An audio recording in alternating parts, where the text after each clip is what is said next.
Este martes tuvimos una reunión con el secretario de Gobernación, con la Procuradora General de la República y con las autoridades del Estado de Morelos, con el gobernador y el procurador. Junta que se deriva de otra previa que sostuvimos con el presidente de la República, en donde se nos informa de los avances de la averiguación previa. Y según tenemos entendido, son varios los avances, pero también son varias las cuestiones que quedan pendientes a través de pruebas como unas sábanas que se integran con telecomunicaciones. Se puede establecer con más o menos precisión el lugar en donde ocurrieron los hechos, porque el lugar del hallazgo en Temisco no corresponde al lugar de los hechos. Las personas fueron acribilladas, fueron asesinadas en un lugar distinto del que fueron encontradas.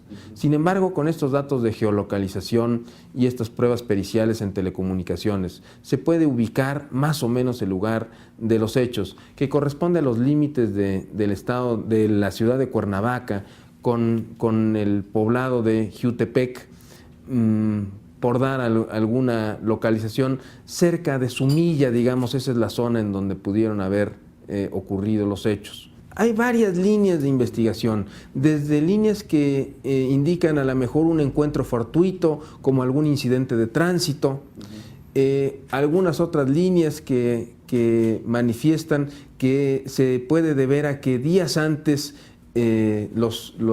algunos de las víctimas, sobre todo Julio y Luis, pudieron haber tenido algún problema de un asalto, sufrieron un asalto días antes, que estaban meditando denunciar a las autoridades y que quizá identificaron a alguno de sus agresores y con tal de no ser descubierto, los eliminó, los mató, los borró para evitar la denuncia. Esa es una de las hipótesis fuertes que se siguen también.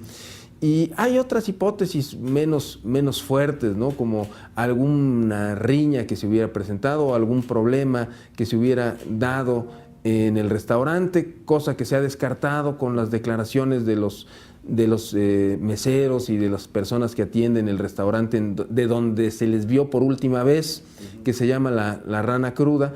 Refieren que ahí no hubo ningún problema, no hubo ninguna confrontación, no hubo una discusión con alguna mesa vecina. Entonces esa hipótesis cada vez ha perdido menos fuerza y quizá nos inclinemos más bien por la identificación que hicieron del atacante. Este caso devela un mito que la autoridad había sembrado en los ciudadanos.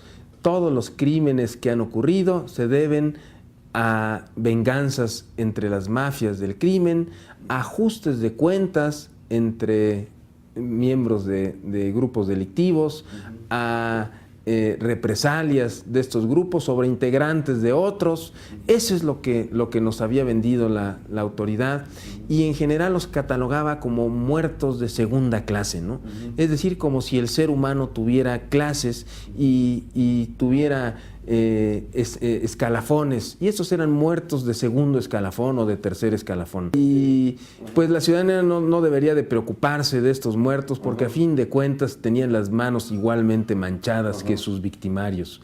Sin embargo, este caso devela ese mito y nos deja, lo destruye y nos deja a los ciudadanos la conciencia de que hay inocentes caídos en esta guerra del narcotráfico. Juan era una persona de una conducta inmaculada, un colaborador social, una persona de buen corazón, que no tenía mayores vicios que ver la televisión y jugar Xbox. Ese era su gusto. Era un gran deportista, jugador de fútbol, que estuvo incluso enrolado en buenos equipos, si no en la primera división, sí muy cercano a la primera división. Todo el tiempo hacía deporte. Era un estudiante destacado de la carrera de Administración de Empresas, y sus compañeros, sus amigos, igualmente en el comercio, en las profesiones que tenían o en los estudios, eran elementos valiosos de la sociedad. Si a eso sumamos también la trayectoria de Javier, pacifista, amante de la no violencia, con un gran sentido gandiano de la vida, pues todo eso conjuntado a nosotros como sociedad nos dice cuántos inocentes han caído en esta guerra. Cuántas víctimas del crimen que no son miembros de ningún cártel, que no están enrolados en las filas del crimen y que son ciudadanos de primera en esta misma pseudoclasificación que se ha establecido, que son mexicanos dignos, han caído en esto, ¿no? Y empiezan a salir ejemplos, ¿no? De gente que estaba callada. Ese es el costo que estamos pagando como ciudadanos en esta guerra, ¿no?